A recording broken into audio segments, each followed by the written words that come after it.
Olá, começa agora o programa Assembleia Popular, edição número 404. As regras desse programa estão previstas na Resolução 839 de 2004 da Assembleia Legislativa do Estado de São Paulo. Hoje, 12 pessoas se inscreveram, cabe a cada um o tempo máximo de 5 minutos. E o primeiro participante é Geralda Cândida de Jesus. Acompanhe.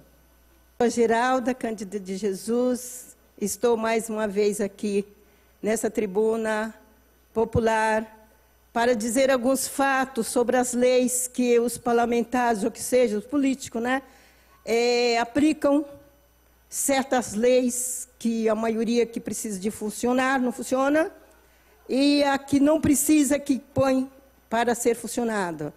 Então, eu quero falar sobre a lei da Maria da Penha, que fizeram essa lei já há muitos anos. E, inclusive, eu peguei este manualzinho na Secretaria da Justiça, dizendo que essa lei vai fazer aniversário no dia 30 de agosto e vai ser aberto lá sobre um debate referente ao funcionamento dessa lei, que fizeram para funcionar, mas não funciona.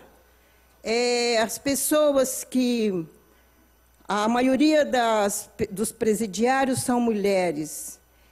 E não tem cumprimento nesta lei referente às mulheres.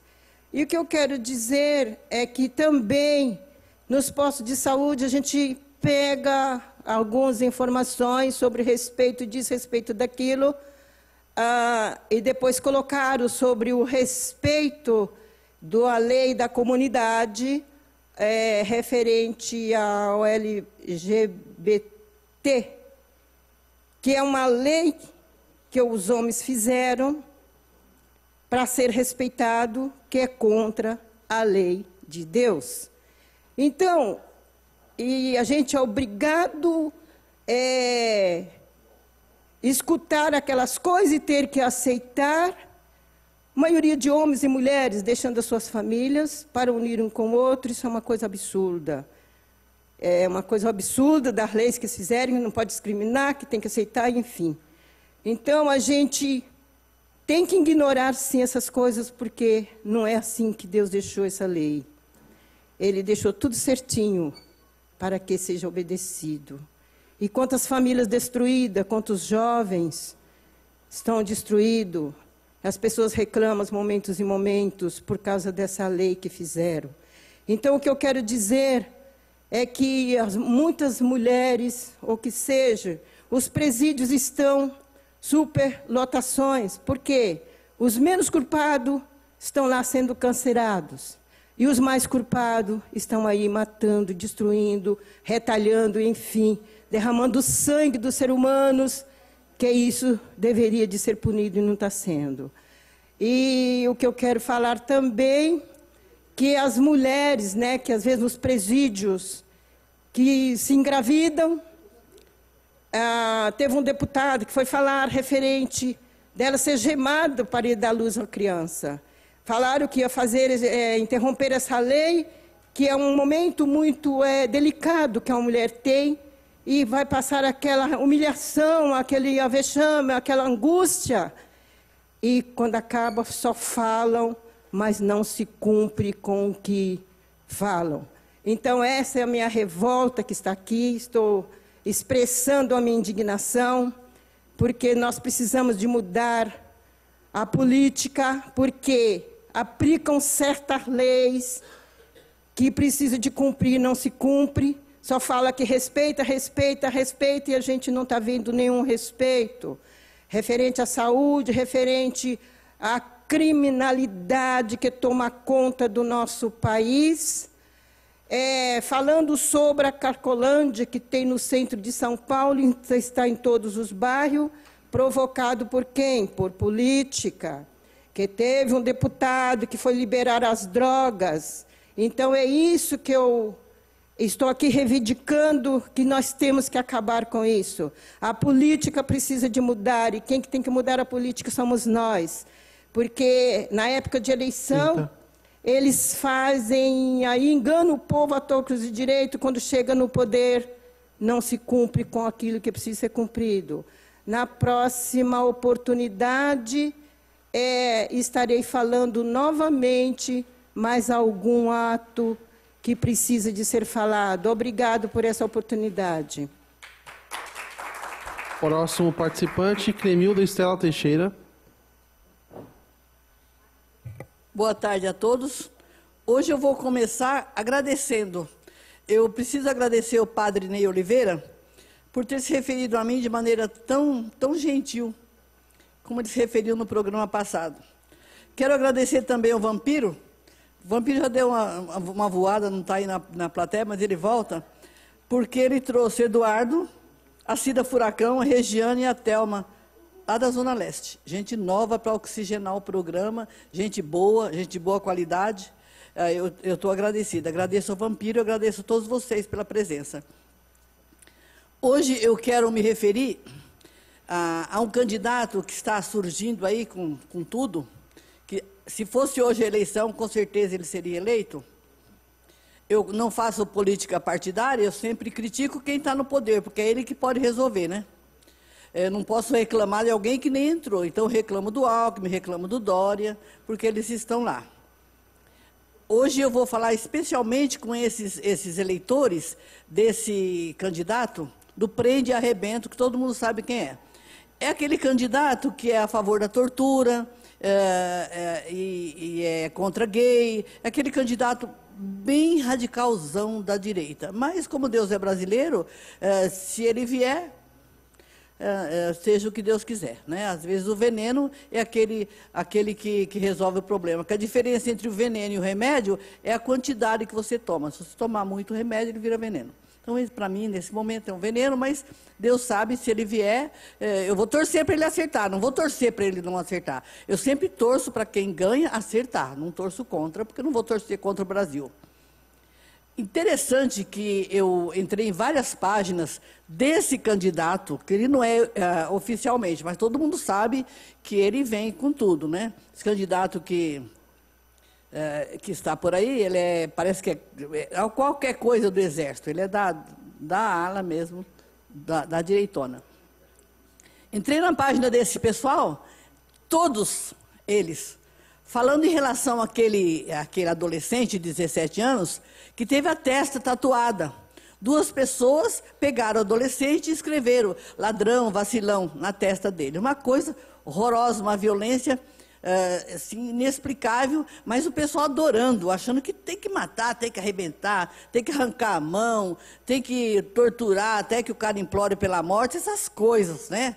Muito ruins, que é a peste emocional que o jornalismo carnista disseminou e faz o pobre odiar o pobre. Ele não percebe que o rapaz que estava furtando ou tentou furtar, coisa assim, que era mais uma vítima, que saiu da escola. Para mim, tudo começa na escola. Educação é tudo. Sem escola de boa qualidade, não vai ter nenhum presidente que faça milagre, porque nenhum presidente não é Deus. Eu perguntei para esse pessoal que gosta de prender, arrebentar, que quer que preso morra de fome, essas coisas, que é muito fácil esse pessoal. Quem deseja isso para o preso ou para o pobre, é que imagina que a desgraça nunca bate na porta dele. E bate. A desgraça é democrática, a droga também é democrática. Então eu sugeri a esse pessoal que usasse esse ódio, porque eu não tenho ódio do pecador, eu tenho ódio do pecado. Esse pessoal que tem tanto ódio, tanta força para fazer justiça, se eles têm coragem de chegar na escola, dentro da escola, e cobrar da diretora quando o filho dele vem contando que não teve aula pela enésima vez. Quando não tem aula, as aulas que tem são poucas e são medíocres. Mas eu queria ver esse pessoal. E eu desafiei esse pessoal. Usa sua valentia, né? Estufa seu peito, levanta seu queixo, chega lá na diretora e diz: como? Meu filho não teve aula? Como? Meu filho leva uma montanha de lição de casa para eu ensinar para ele? A escola tem que ensinar dentro da sala de aula. E aquele ponto mais difícil, eu acho legítimo que tenha lição de casa, para fixar aquela parte mais difícil. não para o pai e para a mãe ensinar. Trabalho de escola também, que acontecia uma vez ou outra em assunto específico, todo dia tem trabalho de escola. Porque o professor não quer nada. Depois ele dá uma passadinha ali na lição, dá uma nota, acha que ele vai ler 30 trabalhos? Lá não lê nada. Acha que ele vai corrigir a lição de casa? Corrige nada. Então, a lição de casa é para enganar o pai. Queria ver esses eleitores tão bravos, com o mínimo de braveza, para cobrar da diretora. Encerrado. Com educação. Não é querer prender, arrebentar, chegar lá com o revólver. Cobrar. Queria ver isso aí. Encerrado. Foi isso que eu pedi. Obrigada. Próximo participante, José Roberto Alves da Silva.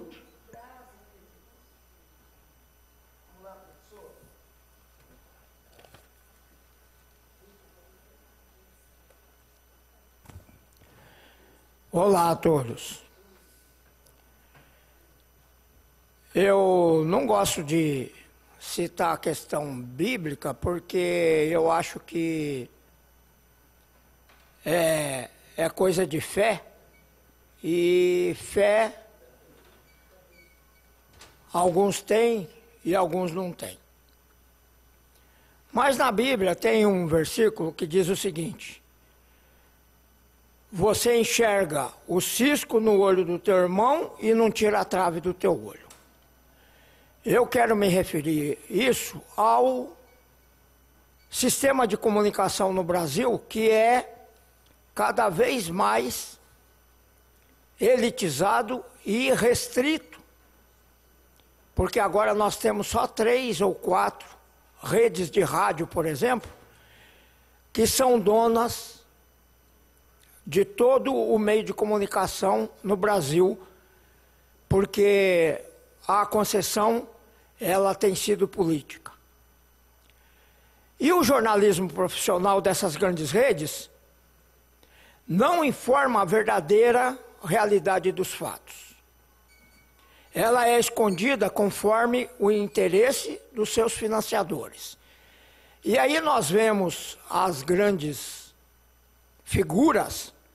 Por exemplo, nós tivemos ontem, terça-feira, a notícia que a jornalista Miriam Leitão da Globo foi agredida, cerceada, até violentada, porque disseram que começaram a bater no banco dela dentro do avião, criticando, e eles dizendo: olha, coitada da jornalista, uma pessoa de credibilidade, uma pessoa que sempre fez por trazer informações. Para quem tem um pouquinho de condições, compre o primeiro livro da Miriam e vocês vão ver que ela passou 30 anos falando sobre economia, sabendo das mazelas que havia na nossa economia por conta das mudanças de moeda e dos desacertos dos governos, e vocês vão ver que a notícia dela não dava exatamente o que estava acontecendo. E essas fontes que não têm a credibilidade correta não estão nas grandes mídias. E eu conversando com um colega aqui, e ele me disse o seguinte: não é verdade o que a mídia falou sobre a agressão à Miriam Leitão. Tinha uma moça dentro do avião gravando um amigo dela e aproveitou e gravou tudo o que aconteceu. O povo lá dentro estava criticando a Rede Globo e não a jornalista. E eles defendendo a pessoa. Por quê? Porque eles são funcionários e podem estar mudando de uma rede para outra, então eles não falam contra as redes, eles não definem exatamente o que acontece. E para finalizar, um fato que aconteceu dia 1º de junho foi uma audiência no TJ sobre creche. O governo municipal foi condenado a criar 150 vagas de creche. Ele só criou a metade, e o desembargador que estava presidindo a audiência cortou a minha palavra porque eu estava criticando o governo por não dar as vagas que são necessárias, mesmo mediante decisão judicial. E o judiciário não faz por cumprir a lei. E aí eu disse o seguinte, tem um brocardo que diz, é uma máxima jurídica, suporta a lei que criaste. Mas no poder não fazem isso. E quando o secretário de Educação Municipal saiu, tinha meia dúzia ou uma dezena de jornalistas para entrevistá-lo. Quando ele deu a entrevista, paparicaram e etc., foram embora. A cidadã comunitária lá do Jabaquara, que entrou com a ação, eles não a entrevistaram. Só 2 redes entrevistou e uma delas só pôs no ar. Então, nós não temos que paparicar as redes, porque Encerrado. não dão aquilo que a gente precisa. Muito obrigado. Próximo participante, João Araújo.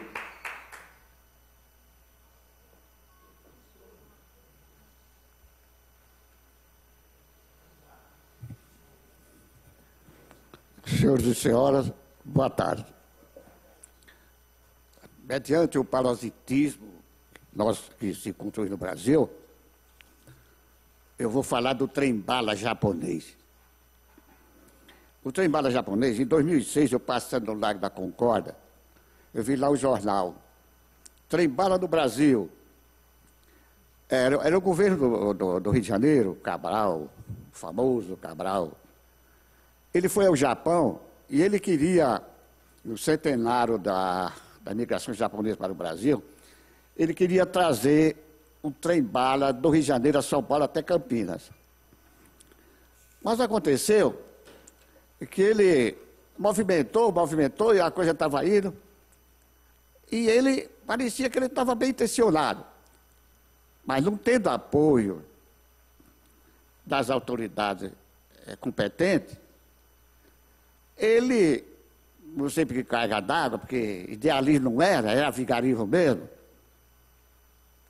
Então ele comeu todo o dinheiro que estava disponível em janeiro para participar daquela instalação do trem-bala do Rio de Janeiro a São Paulo até Campinas. Então, como ele comeu todo o dinheiro, e nós estamos com o Brasil parado. Vamos criar vergonha aí, gente, em Brasília, mas que pouca vergonha. Vocês tiraram a Dilma, dizendo que ela não estava trabalhando dignamente. Ela falava como candidata. Olha aí, eu sou candidata a presidente. Se vocês estão roubando, é problema de vocês. E a mulher não roubou nada, e com ela e com o Lula, o Brasil funcionou muito bem. Então, tiraram a Dilma, hoje, lamentavelmente, se vê no noticiário, o Brasil com 14 milhões de desempregados. Isso é uma pouca vergonha. Eles estão se baseando no parasitismo do Estado de São Paulo. Os tucanos em São Paulo são parasitas totalmente. Eles querem ser prefeito, governador e presidente, para serem verdadeiros parasitas do país. Então, por incrível que pareça, São Paulo no Brasil, eu me sinto muito honrado. Eu sou Rio Grandense do Norte Nascimento, paulista de coração e brasileiro de patriotismo. Agradeço a Deus por ter nascido lá, no Nordeste brasileiro. E agradeço a Deus por estar aqui, porque aqui, a grandeza que Hitler Mussolini trouxe desse estado, dessa capital, faz com que o Brasil funcione todo seja ligado a São Paulo, admirando São Paulo, admirando o progresso de São Paulo. Então, nós, senhores ministros, os senhores que estão aí segurando pelos colarinhos, todos os ladrões, solta o colarinho desses vigaristas, e enfia a mão no bolso deles, e tire todo o dinheiro roubado, e coloque nos cofres do governo federal, e exijam do governo federal que coloque o trem-bala do Rio de Janeiro a São Paulo, e vamos fazer esse país trabalhar, vamos fazer esse país funcionar, vamos dar emprego para toda essa nação, não vamos ficar todos parados como verdadeiros parasitas todos esses anos. Não se constrói uma obra, não se constrói uma escola. A estrada de ferro que era de Goiás, Brasília, Goiás, falava que ia chegar aqui até o Rio Grande do Sul. Roubaram o dinheiro todo. Sarney só fala que o Sarney pegou 600 milhões. Mas onde é que nós estamos? Cadê a autoridade desse país? Cadê os homens patriotas desse país? Para não permitir essa cachorrada toda que está acontecendo. Eu tenho um burrão aqui de São Paulo, fui apelidado, que até o meu amigo vereador foi apelidado também como papagaio pirata. Você foi apelidado, o pessoal fala para mim, não fala para você, para você não ficar aborrecido. Mas era inveja pelo seu grande trabalho que ele prestava. Mas tem um aí que foi aqui de São Paulo, verdadeiro papagaio pirata, o povo chama. Ele falou na televisão, disputando com a Dilma. Eu ganhei a eleição, vou privatizar o Banco do Brasil, vou privatizar a Petrobras, vou privatizar a Caixa Econômica, vou privatizar os Correios, o pré-sal, e transformar o Brasil numa colônia. Gente, vocês que são jovens, eu já passei o cabo da Boa Experiência há muitos anos. Vocês que são jovens, que coragem, estudem, inclusive para aqueles que não acreditam que Deus existe. Eu vou falar um pequeno trecho aqui. Quando existia na Terra... Encerrado. Para o outro dia. Obrigado. Próximo participante, Ney Oliveira.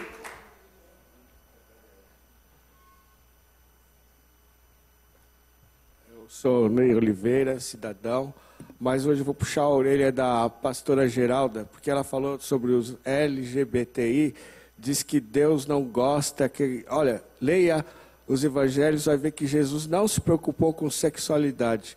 Foi Paulo que inventou esse negócio de que é errado e que é pecado. E Deus pregou o amor. Se nós ficarmos pregando que um é errado, outro é certo, tem mortes, estão matando os gays nas ruas e justificando em nome de Deus. Deus não quer que mate ninguém. Eu gosto dos gays, são meus irmãos. E eu também tenho uma trave no olho, todo mundo tem. Nós temos que ver os nossos erros, como o nosso colega falou. A gente tem a trave do olho da gente, fica falando dos outros. E a coisa volta contra a gente. O segundo que eu quero falar é sobre a exportação de carne. Cada quilo de carne nossa no Brasil gasta 1.000 litros de água para o bichinho ficar pronto para morrer. E vai para o exterior. Frango. Para você comer um franguinho na máquina e mandar para o exterior, são 300 litros. E mandamos soja também com a nossa água. Então, por que a Europa e a Ásia evitam plantar soja, criar bicho lá? É porque isso tudo é água. O agrotóxico tira emprego. O agronegócio, já estou falando junto com agrotóxico, mas é a mesma coisa, junto. O agronegócio tira empregos e forma de sobrevivência. Tira empregos e forma de sobrevivência. Por quê? Porque é muita tecnologia e pouco emprego. A agroindústria leva insumos e bens de nossa natureza e devolve com tecnologia em lucros absurdos e desproporcionais. O que quer dizer isso? Acaba com a nossa terra e o lucro vai lá para fora e também dá pouco emprego e vira deserto, acaba com a nossa natureza. Lucros para a Europa e Ásia, porque eles pegam barato e devolvem manipulado para nós recebemos de volta. Então nosso dinheiro, o dinheiro deles vale muito, o nosso vale pouco. A agricultura familiar, dizem que é a agricultura de ignorantes, que não dá para sustentar as pessoas na terra. É mentira. A agricultura familiar sustenta muito mais gente do que o agronegócio e do que a agroindústria. E se acham que o agricultor familiar não tem tecnologia, forneça a eles tecnologia que a coisa melhora. Banco versus emprego. O usuário trabalha para que o banco ganhe dinheiro. Agora nós estamos fazendo tudo pelo celular. Então nós mesmos estamos decretando o desemprego de muitos bancários. E tem bancário que incrivelmente é um Judas, que ele entra nesse esquema desses poderosos e facilita que o colega dele perca o emprego. Pense um pouco. Muita tecnologia, automatização versus gente. Gente está ficando não necessária. Pessoas não são mais necessárias nessa terra. A liderança vai ser a tecnologia, revolução da parte técnica contra as pessoas. A pessoa descartável. Agora eu vou entrar numa parte que é meio poética, mas pode ser verdade. Diz que os grandes pensadores desse mundo, que eu não sei se eles são ateus ou são religiosos, não sei o que é, não sei, mas é a verdade que hoje em dia se fala que são os Illuminatis, eles acham que para o mundo ficar bom tem que ter 30% da população e 70% tem que sumir através de vírus, bactérias, agrotóxicos, bacilos. E a biologia do bem está combatendo isso. E a farmacologia, os laboratórios do mal que querem lucro, estão combatendo eles. Então tem uns que estão querendo matar, outros querem lucrar, e nós estamos na mão desse povo todo. Gente descartável. Essa é a verdade. Sou Ney Oliveira, gentileza gera gentileza. Muito obrigado. Próximo participante, Lorivaldo Delfino.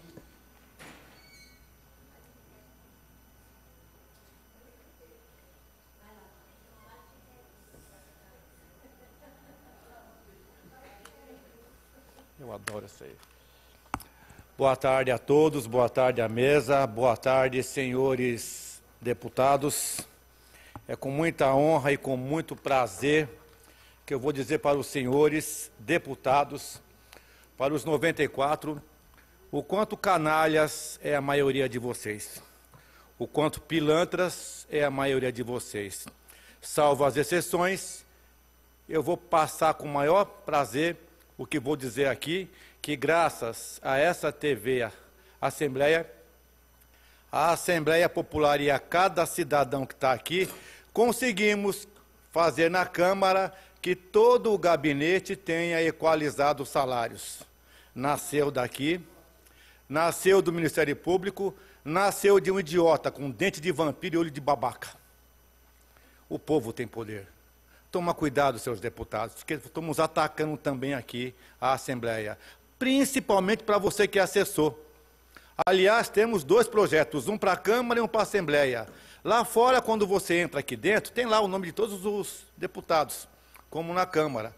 Agora, você chega no gabinete, não tem o nome de nenhum assessor, nenhum comissionado.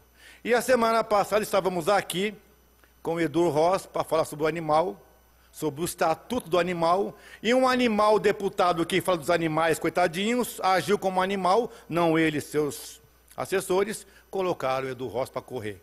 Edu Ross não correu, mas vocês vão correr, porque eu vou para cima de vocês. Vamos denunciar isso, porque se você acha que o cachorrinho, o gatinho, não merece respeito, vou morder vocês. E eu vou acabar com a raça de vocês, com moralidade, com inteligência e com a liberdade que eu tenho, porque eu não ganho nada de ninguém. Estou aqui com um monte de ofício da Prefeitura de São Paulo.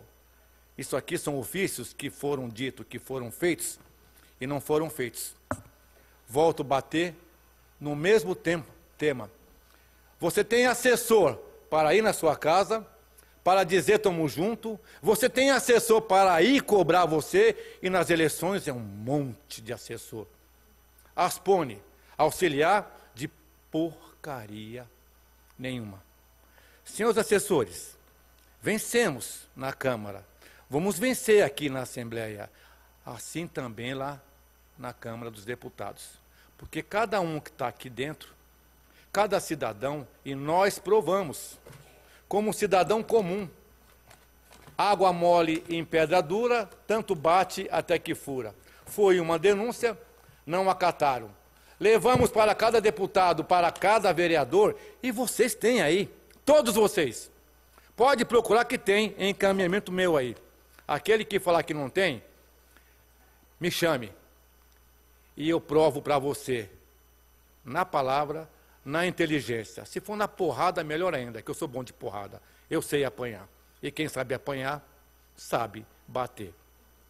O fato é, senhores deputados, a semana que vem vamos estar trazendo aí encaminhamento dos animaizinhos, E uma denúncia que aqui fora tem flanelinha e carros estacionando aí, e os deputados passam e não fazem nada.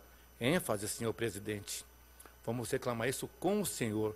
Também vamos levar isso ao Ministério Público. Chamar a CET, não adianta nada. Chamar a polícia Militar tem todo o meu respeito.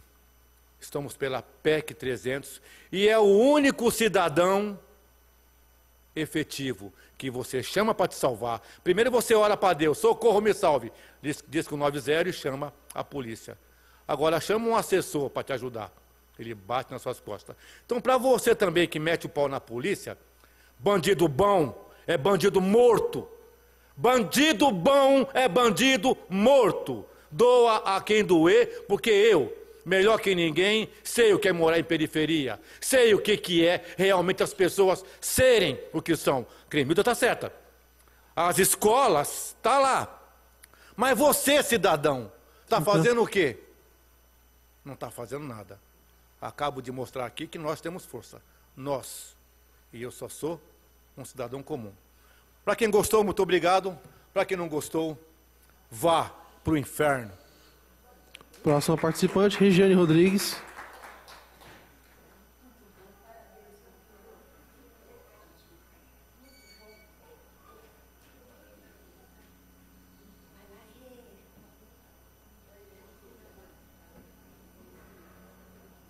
Boa tarde a todos, boa tarde meus amigos, boa tarde mesa.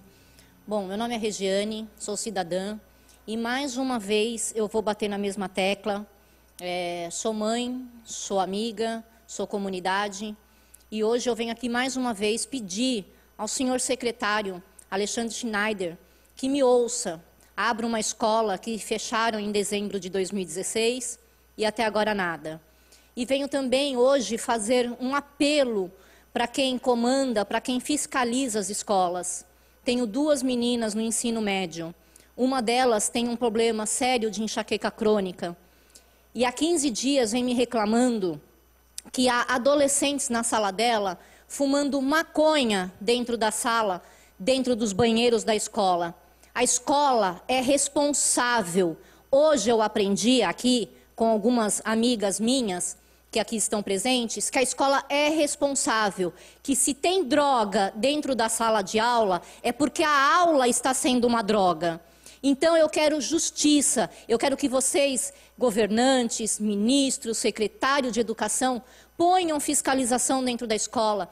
Verifiquem aí se o secretário de segurança está sabendo das drogas, se tem aquele policial dentro da escola para poder ajudar a instruir, e não a bater, instruir, ensinar.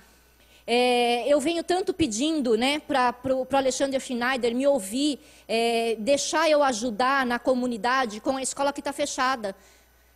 Senhor prefeito, senhor secretário, será mesmo que se a escola Visconde de Toné não abrir, a gente não consegue tirar essa molecada da rua, ensinando, colocando uma aula prática sobre entorpecentes, que não faz mal, que tenha uma aula a mais sobre isso. Mas, senhores, fumar maconha dentro de uma sala de aula, para mim isso chegou no limite.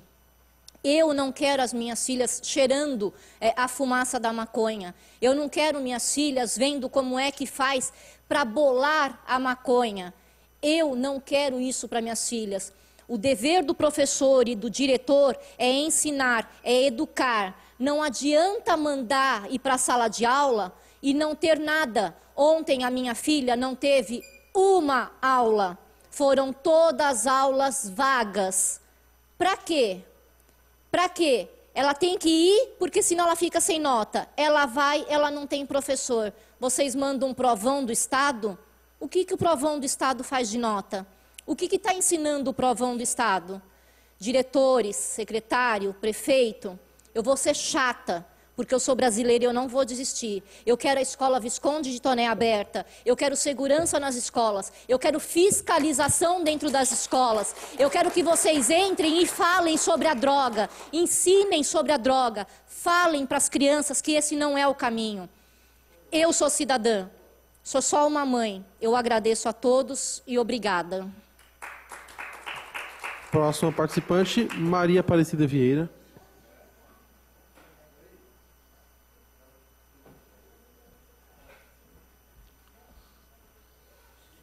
Boa tarde a todos.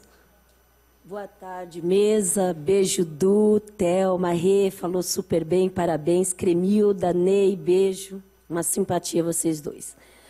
Agora, eu vou bater na tecla. Eu dei aula durante 18 anos na disciplina de administração e formei alunos, pessoas, seres humanos, sempre para ser não só executivos, mas gestores de verdade.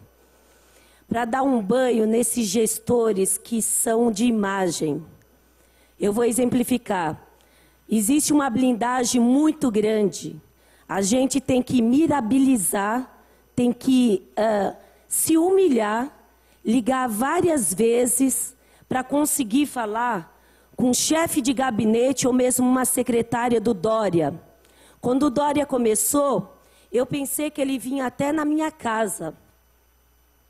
Né? Porque ele mostrou uma flexibilidade, ele ia para lá e para cá. Eu falei, nossa, esse vai ser o gestor de verdade.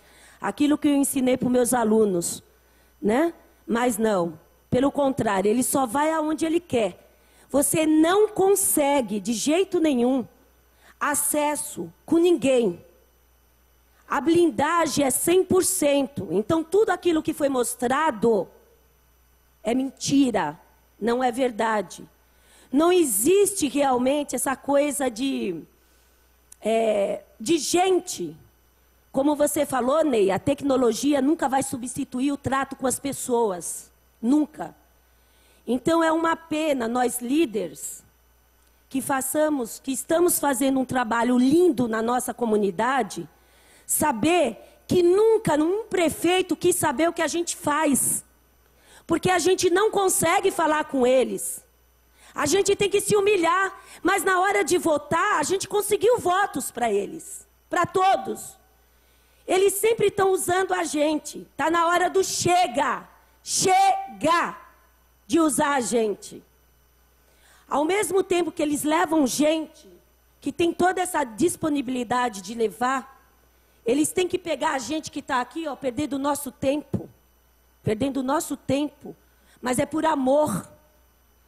A Rê é preocupada com a escola. Cadê o Schneider?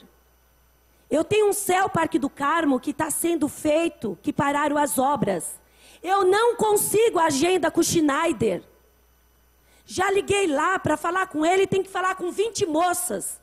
E ainda te atende com desdém. É isso que é política? É isso que é o valor do nosso voto? Não, não é. Então está na hora da gente falar, chega. E ir lá mesmo do gabinete, quando chegar lá, não é para tirar selfie. Quando a gente chegar lá, tem que falar. E falar alto, não gritar. Mas falar e dizer que a gente existe. Que a gente faz um trabalho lindo. Como a gente está hoje falando aqui. E eles têm que ouvir, e não só a minoria. Então eu luto pelo parque, o CEL Parque do Carmo. Luto também pelos líderes que estão aqui, que é a Du e a Thelma, de outros bairros. E eu trabalho com parceria. Só para deixar claro que eu não peço nada só para mim. Eu peço para todos. Porque eu não ando só no Parque do Carmo, Cremilda. Eu ando na Zona Leste inteira, Zona Sul. Então, se tiver alguma coisa errada onde eu moro, aliás, se eu pedir só para mim uma coisa boa e no seu bairro tem uma coisa feia ou ruim, eu vou passar por essa coisa. Então, o que eu desejo para mim, eu desejo para todos. Boa tarde, muito obrigada. Próximo participante, João Sebastião Ferreira. Senhores e senhoras, nesta data magnífica, 17 de junho, falar depois de uma loira desta, que acorda até o silêncio dos lençóis, torna-se impossíveis. Mas voltando lá atrás, no meu passado, que a história era vocacionada a esfarelejar conhecimento. Já que existimos, eu peço a vocês uma gentileza, prezado ouvinte, está aí na sua casa. Esquece que eu sou um preto feio. Esquecem. Mas guarda, recruta nos seus tímpanos o que eu vou falar. Que eu sempre acompanhei política. Nasci vocacionado para participar. Me lembro quando Getúlio Vargas era assassino de trabalhador. Me lembro. Ainda eu era jovem. Mas para as religiões, ele era cristão. Ele era um filho de Deus. Quando ele brincou de defender o trabalhador, ele era comunista. Ele era ateu, ele era herege. Correndo no cavalo da história. Nos anos 60, a pátria era feliz. Não existiam nossos jovens na Cracolândia. Não tinha um pedaço de nós, nossas crianças dormindo nas calçadas. Não existia. Não existia mães com seu filho em cima de papelão. As religiões se unidas. Comunismo no Brasil fazia um barulho extraordinário. Eu presenciei, que eu sou o líder comunitário mais velho de São Paulo, e acompanhei. Hoje, que participam, só vemos um religioso. 2, Ney Oliveira e o pastor Lucas, Manuel. Imagine se as religiões hoje estivessem participando. Não teria caído lá em Minas Gerais há 2 anos atrás um avião cheio de maconha, de cocaína. E ficasse quieto. A imprensa que é prostituta dos poderosos não falasse nada. Ah, porque o dono é senador. Ah, se as religiões lembrassem o papel delas dos anos 60. Hoje, um bandido não estaria ganhando 40 mil reais por mês, afastado do Senado, com 80 mil reais de ajuda de custo. E um trabalhador para ganhar 2 mil reais é difícil. E ainda vem um presidente da República tentando caçar os direitos dos operários. Mas a culpa de quem? É sua, companheiro, que não vem para os movimentos sociais, que não participa da luta. Fica sentado no seu sofá e critica os líderes comunitários. Não aplaude você lá no Parque São Lucas, um homem. Igual o capa preta que aqui acabou de falar. Sou um ex-doutorado. Presenciei os assassinatos. Presenciei as mortes. Estou vivo. E não sou ateu. Creio em alguma coisa. E essa energia nos protege. Não estaria aqui. Mas cadê as religiões? Para exigir o nome daqueles assassinos que mataram, torturaram, para deixar a pátria na pouca vergonha que está. Nunca imaginei de viver a Praça Princesa Isabel ser um lençol de crime. Mas não é culpa deles, não. Não é, não. Que são manipulados. 30. Filosoficamente, conduz o povo a continuar a serem jumentos adestrados. Ah, mas uma hora isso acaba. Uma hora, senhores deputados, senhores senadores, terão que devolver para o povo essa farra, esse assalto que vocês fazem. Ladrão é vocês! Ladrões são vocês! Ladrões não são esses meninos que estão assaltando a rua para não deixar a mãe morrer de fome. Muito obrigado pela oportunidade. Próximo participante, Eduardo Alves de Melo.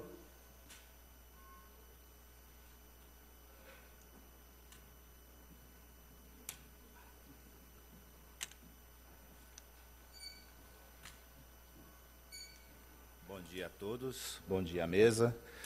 E é um prazer, com a minha idade de 51 anos, como líder do Conjunto José Bonifácio, temos também a Thelma, a Cida, que representa o Parque do Carmo, os demais que eu conheci hoje. É um prazer essa guerra maravilhosa de ver uma pessoa, um dos mais velhos, né? Não vou usar esse termo, né? Líder comunitário. Obrigado pelo Vampiro, essa oportunidade que você me deu de estar aqui hoje, né? Não conhecia essa casa, mas eu vou deixar um atendo. Eu fico triste, porque pelo menos tinha que ter um deputado ao nosso lado ouvindo tudo isso que nós estamos falando. E infelizmente, agora, um pouco mais de um ano, teremos eleições, né? Para deputado, para governador, senador e um presidente da República. Que peço a Deus, que eu passo isso muito para os meus filhos, que represente de verdade esse país e essa nação. Que eu tenho orgulho, muita gente me critica, eu tenho orgulho de sempre colocar a bandeira do Brasil no meu carro, na minha casa, porque é o país que eu nasci, vivo, criei os meus filhos e agora estou criando a minha neta. E nesse país que eu acredito, como líder comunitário. Muita gente chama a gente de louco. Vocês são tudo louco. Vocês tiram xerox, vocês vão dentro da prefeitura regional, brigam, fazem mutirão, não é, Cida? Não é, Thelma? A gente faz mutirão que não termina dentro da prefeitura regional de Itaquera. Eu tenho que falar isso, porque infelizmente o doutor Jacinto Reis não terminou ainda o mutirão da Praça Orlando José Aidar com com Antônio Crespo. E é muito triste isso, porque a gente fez com tanto amor, tanto carinho, um ecoponto que não entrega dentro de um Conjunto José Bonifácio. Por que eu falo do Conjunto José Bonifácio aqui essa tribuna? Porque metade dos itaquerenses, que a gente fala que é cidade dormitório, mora dentro daquele conjunto. E eu vou brigar sempre por isso. Porque aquele conjunto é maravilhoso, gente. Tem pessoas boas. Tem pessoas que trabalham. Tem pessoas que são honestas, que querem ver essa sociedade mais justa e mais fraterna. Um céu Parque do Carmo, né, Cida, que não termina. Falta muito pouco. Gente, aquele céu Parque do Carmo, quando for inaugurado, não vai atender só o Bonifácio, nem Itaquera. Ele vai atender Zona Leste, Zona Norte, Zona Sul. Ele é lindo e maravilhoso. O céu São Pedro, que é do lado da minha casa, também não termina. Por que que uma gestão começa e a outra não termina? Não tem dinheiro. Mas a gente está aqui para brigar. A gente estamos aqui lutando todos os santos dias. Olha, nós estamos aqui, larguei os meus afazeres de hoje, desmarquei compromissos, como a gente sempre faz. Deixamos as nossas famílias, às vezes, em final de semana, para estar brigando pela comunidade. E qual é o respeito que tem as lideranças dentro de uma Câmara de Vereadores e Deputados? Nenhuma. Só aparece o ano que vem, que é um ano de eleição. Aí eles lembram dos líderes comunitários que estão aqui hoje. E batem na sua porta, como aconteceu 2 anos atrás. Até médico licenciado batendo na minha porta. Eu preciso do seu apoio. Mas qual o trabalho que você fez dentro do conjunto? Nada. Aí quando você vai na prefeitura, que é uma briga para marcar uma reunião, uma agenda, aí você é ruim. Ah, mas você quer isso? Você quer aquilo? Ah, isso não dá para fazer. Mas a gente abraçou, a gente estendeu a mão. E eles nunca querem saber. Deixam as coisas pela metade, praças que hoje estão abandonadas dentro de São Paulo. Buracos, então, não vamos nem falar, né? Eu não sei o que... Acho que vai ter que começar a comprar uma fábrica de Superbond, né? Para ver se coloca... Porque agora o que o pessoal está fazendo? Colocando entulhos nos buracos. Entulho. Virou um absurdo isso. Então é um prazer estar aqui hoje. Sintam-se todos abraçados, inclusive quem está nos assistindo. É um prazer. Vou voltar várias vezes. Gostei. Muito obrigado mais uma vez ao Vampiro. Excelente trabalho a todos esses líderes comunitários que aqui estão. Um beijo enorme no coração de cada um. Muito obrigado. Que Deus abençoe todos nós. Próximo participante, Pastor Manuel Cruz.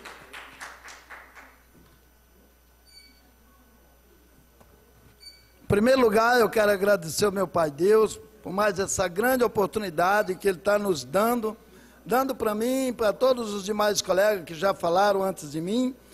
Também eu quero, em nome do Tito, apresentador desse programa, que todos os demais apresentadores de programa de TV do Brasil se sintam apresentados. E também, em nome da TV Assembleia, que todas as demais da TV se sintam contemplados. Quero dizer que, com alegria enorme, que eu cito algumas importantes frases que alguns colegas citaram aqui, logo em seguida entrarei no que já estava agendado para mim falar. Como, por exemplo, sobre a educação e respeito. Eu quero dizer que essas frases, essas palavras, educação e respeito, poucas pessoas sabem o significado delas. Aliás, o maior problema da nossa nação e da nação mundial é a falta de conhecimento do significado das palavras. Muita gente fala as palavras, mas não vivencia ela. Falam de educação, mas não são educados. Falam de respeito, mas não se respeita e nem respeita o próximo. Primeiro passo, conhecimento das palavras e o significado e vivenciar cada uma delas. É o passo principal para uma nação decente, sábia, séria, honesta, humana, amiga e bem-sucedida em todos os sentidos. Então, quero também falar sobre o senhor João Crisófilo, falou duas coisas muito importantes sobre trabalho. O trabalho edifica tudo. E ele também falou sobre um dos apelidos que eu tive como vereador nessa cidade, que foi de vigilante da cidade. E eles me chamaram exatamente por quê? Porque eu mesmo, sendo o único vereador no partido, foi o vereador que tive o maior número de projetos transformados em leis e o maior número de emenda aprovada e implantado, ou melhor, feito as obras. Isso é de extrema importância também. Eu quero também falar sobre o senhor João Sebastião, que ele falou coisas importantíssimas também, como os demais, sobre as lutas sociais. Eu sou um dos 5 homens que ajudou, que coordenou a caravana que fechamos o Congresso Nacional dia 4 de fevereiro de 88, como estudante na época. Daí, através dessa manifestação, foi aprovado todos os benefícios que estavam na Constituição Federal. Por que estavam? Porque o Itamar tirou uma boa quantidade dos nossos direitos, assim como o Fernando Henrique e assim como outros demais tiraram. Mas quando foi sancionada pelo Ulisses Guimarães, ela estava praticamente contemplando a nossa nação. Quero dizer também que isso é de extrema importância, como falaram sobre professores e sobre ganhos. Mas antes de eu falar dessa frase, isso foi um dos motivos no qual fez eu entrar nesse desafio que poucas pessoas têm essa coragem, de ser pré-candidato à presidência do meu país. Como, por exemplo, a reportagem que saiu na Globo, que milhões, dezenas, centenas, milhares, milhões de automóveis tirados da mão de quem comprou e pagou caro, pagou 60%, 70% de imposto, e tirado as peças e jogado a carcaça fora. Isso é um absurdo. Inclusive, um dos meus projetos, isso já desde 2014, quando eu fui candidato a deputado federal, que é tudo que for tirado das pessoas, que as pessoas recebam, através da nota fiscal daquele bem, o valor na íntegra, 100%, independentemente do tempo que ele comprou o seu bem. Isto é uma necessidade. Quem paga imposto tem direito de saúde, educação, trabalho e segurança e moradia à disposição. Está na nossa Constituição Federal, artigo 5º. E quero dizer que isto é um dever que nós temos de fazer.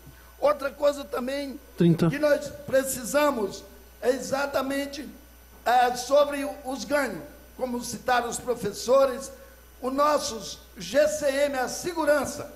Nós precisamos, como um colega falou sobre a polícia, o GCM, os policiais, os professores, policiais, GCM, motorista, nesse país não pode ganhar menos de que 6.500 a 7.000 reais. É encerrado. Se a partir desse daí, meu telefone 954-28756, que Deus abençoe a tudo e a todos. Manuel Cruz. Próximo participante, o último, José Lenilson Queiroz de Almeida. Boa tarde a todos, companheiras. Primeiro, a gente fica preocupado, né, com a questão nacional.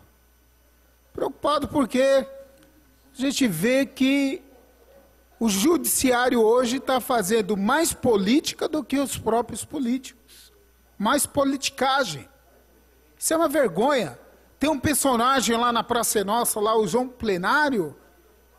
Aquele cara não se encaixa no desenho político, se encaixa no desenho judiciário, de tanto o judiciário se meter com a política. Né? O nobre Gilmar Mendes, quando ele pegou aquele processo e viu a cara da Dilma, não, tem que investigar. Agora que ele olhou direitinho, não, mas tem a cara da Dilma, mas também tem a cara, tem a cara do Temer. Mas eu não vejo nada de irregularidade. Isso não é política? Isso não é politicagem? Isso não é safadeza?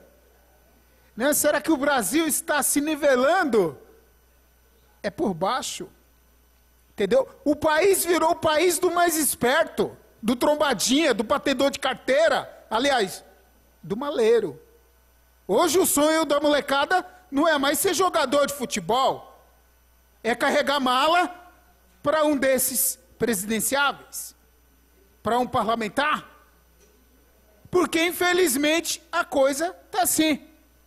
O homem da mala. E, infelizmente, o Brasil está aí. Do jeito que está. As pessoas não acreditam mais na política. Porque os senhores políticos fazem essas presepadas. Que dá vergonha para o cidadão. É vergonhoso. O cara mais honesto do Brasil, o cara mais honrado, aquele que ia colocar fim na roubalheira, aquele que iria limpar, Aécio Neves. Aécio Neves, no debate, na Globo, falou para Dilma, olha, você eleitor, quando a gente se livrar do PT, o Brasil vai se livrar da corrupção. Aécio, você ali forçou a amizade. Infelizmente, o homem da mala preta ainda não foi sequer caçado. Se fosse um senador do PT, estava preso. Se fosse alguém do PT, já tinha perdido o mandato há muito tempo. Aliás, a Dilma perdeu o mandato sem que o crime aparecesse. Agora Michel Temer negocia crime com criminosos e alega que nunca nem viu o cara. Né? Andava de avião para cima e para baixo, no jato do empresário e não se lembra? Claro que não se lembra! É muito comum todo mundo aqui pegar carona de avião. Aliás, de ir de volta. É comum para todo cidadão. Então, por que ele iria se lembrar de uma coisa tão corriqueira? Não é verdade? É uma vergonha, gente. Então, a pior coisa não é ouvir o clamor popular. O pior é ouvir o silêncio dos intelectuais, dos homens, aqueles letrados que condenava um analfabeto que colocou milhões de pessoas nos bancos das universidades. Eu, quando jovem, não tinha acesso a nenhum programa desse, que já tinha, porque para você entrar na universidade, você tinha várias dificuldades. 30 segundos. A principal era, você sem ter condições, tinha que arrumar um fiador para você conseguir um financiamento, um FIES. E hoje, graças à mão do Lula, de um analfabeto, calejada, ele assinou, né, tirando a obrigatoriedade do fiador, facilitando isso a vida de milhões de estudantes. Encerrado. E aí os mais intelectuais estudados na nação são os bandos de ladrão. Muito obrigado.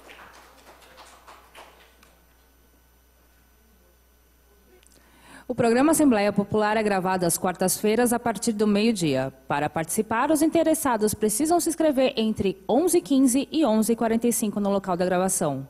Auditório Franco Montoro, na Assembleia Legislativa do Estado de São Paulo. Avenida Pedro Álvares Cabral, 201, Ibirapuera. Obrigada e até o próximo programa.